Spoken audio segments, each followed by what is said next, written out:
My 1 month challenge is over, and whilst I'm glad I did it, I'm more glad that it's come to an end. It pushed me out of my comfort zone, and that was the main goal, but it also made me unproductive, which is weird because I thought it would do the opposite. I felt like everything has been a rush and that I had very little time to get things done each day.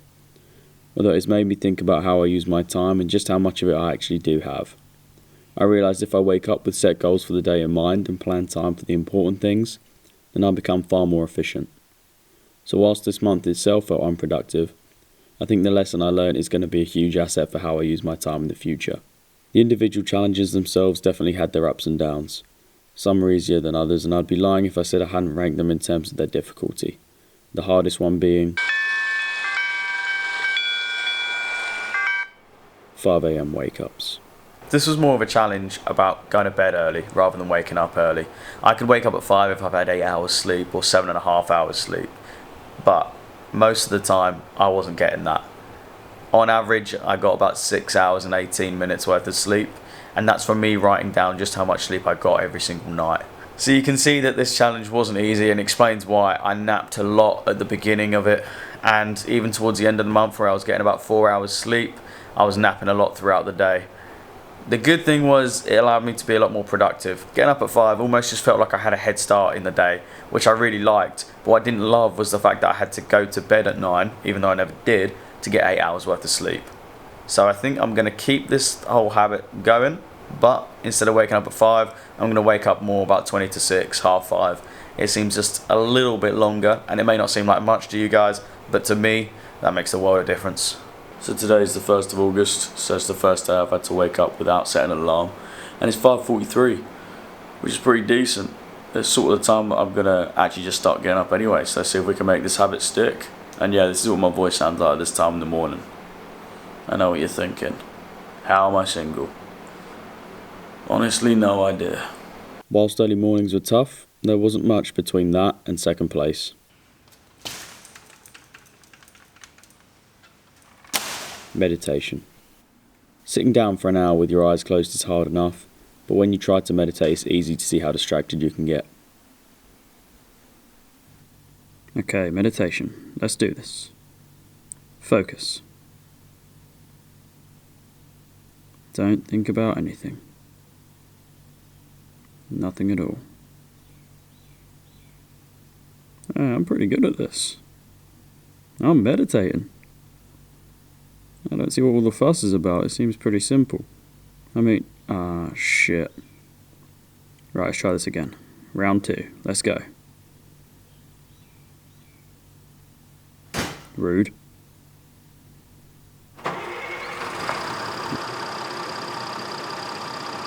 As with anything though, the more you practice, the better you get. Once I'd gotten past the fact I had to sit there for an hour, I quickly let go of my skepticism and became fully immersed. I achieved a deeper state of consciousness than ever before. I bonded with myself and the universe as one being, allowing me to answer questions that have plagued the human race for thousands of years. I saw things no man should ever be burdened with, and just as I was about to discover the purpose of creation, my alarm would go off. Okay, so it wasn't that intense, but it did become a great time to connect with myself on a regular basis. I used the time to check in with my thoughts and feelings and make time for questions about my aspirations that I don't normally make time for.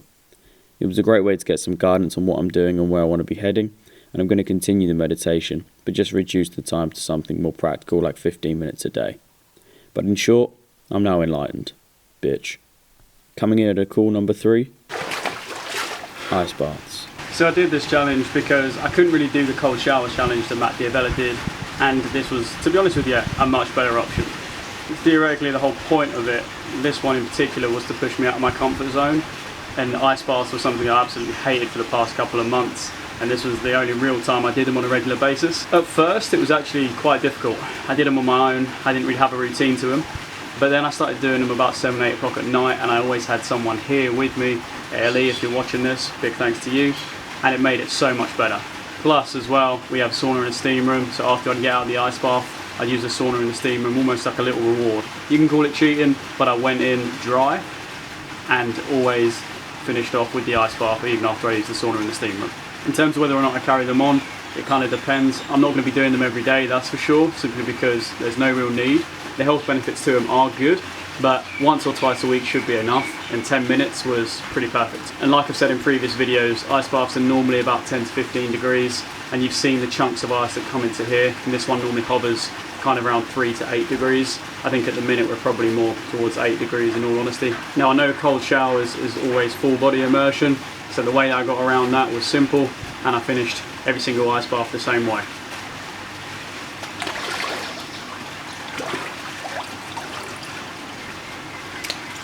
Actually does get easier, believe it or not. After the ice baths, it's difficult to rank the rest of them, but if I had to, then the fourth spot would go to sugar. Now if you asked me at the start of the month or even before the challenge had started, and even up to probably about a week in, then coffee would have been way further up the list. That paired with the 5 AM wake ups was honestly a terrible combination to kick this whole thing off, and I was falling asleep at about 2 o'clock in the afternoon. But sugar, whilst the urge to eat it wasn't as strong, it was definitely more consistent, and even up until the last day there was times where I'd see something and think, oh man, I really want to eat that. So every other day there'd probably be something sugary that I like the look of and I remember I can't eat it. Which has been good because it's shown me just how strong my willpower actually can be, which is perfect because now in future scenarios I know that when I see a slice of cake, I don't necessarily have to eat a slice of cake.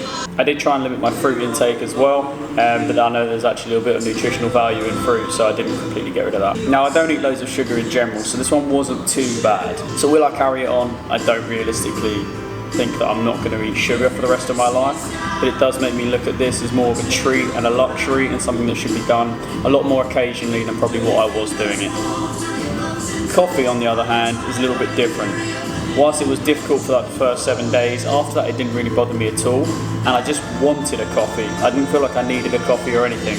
But realistically, I like the morning routine of a coffee. The problem is I don't want to become dependent on it like I realised I had been. Like I say, the first 7 days was pretty tough, and I don't want to get to that scenario again. So I'm basically just going to set myself some guidelines so I can still enjoy a morning routine, but not become dependent. And those guidelines are simple. Number 1, don't drink coffee every day. Have it every other day at the least. Number 2, on the days that I do drink coffee, have no more than 2 cups a day. And number 3, drink it because I want it, not because I need it. I'll be a little bit lenient, I suppose, where I can actually drink the coffee, but the point is, drink it because you want it, not because you need it. Putting the two together though, there's no way I could ever say no to this combination. I mean, carrot cake and a flat white. They have been truly missed. But it's nice that I can enjoy these two now as a luxury and something that I haven't had in over a month, and that's a real treat. As soon as you start to do this on a regular basis, I think you begin to appreciate it less, and I don't want to get to that stage again. So, I'm going to enjoy this. This cake is super sweet and also super messy, but it's super banging.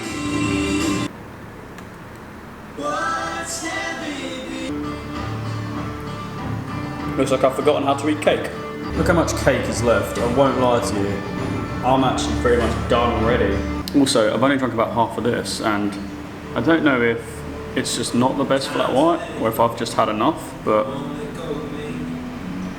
my stomach is really not a fan. We're in trouble. Unfortunately, even though I've done a month challenge, and I've got a load of wonderful habits now, I'm still super competitive with myself, so I'm not going to feel very well. Okay, new rule, based on the fact that I haven't done this for over a month and I don't feel too good. Quit whilst you're ahead. If you feel like you're going to eat too much, you just be sick, just stop eating. I don't know why I'm telling you guys that, I'm the one who needs to tell myself that. So, that's a big lesson I've learned. So I guess all that's left is journaling. This was normally the last thing I did every day before bed. At first I honestly had no idea what to write about, and I think I spent most of the time writing about the fact I wasn't sure what to write about. Super creative, I know. Although it quickly became like another form of meditation and actually quite therapeutic. I got a chance to reflect on the day, and once I started writing it was difficult to not write for longer than 10 minutes. I love the fact that there are a lot of things that I'm going to forget about, and I now have the opportunity to read and remember not just the moments themselves, but also how I felt and what I thought about them at the time they happened. I think it's been the challenge that has surprised me the most. I didn't see much point in it before I started this month, but now I'm excited to read the past month's worth of journaling in future months or years. This is one of the habits that I value the most out of all of them, so needless to say I'll be making entries on a regular basis. That's pretty much it. It was an interesting month and there were times I couldn't wait for it to be over, but I'm glad I did it, and I've taken home some important lessons. So as I sit here buzzing off my tits from one coffee and a banging slice of cake, I'll leave you with two things. 1. The habits you create and make time for are completely down to you. Focus on your long-term goals and build habits as stepping stones to achieve them. And number 2, start meditating, bitch.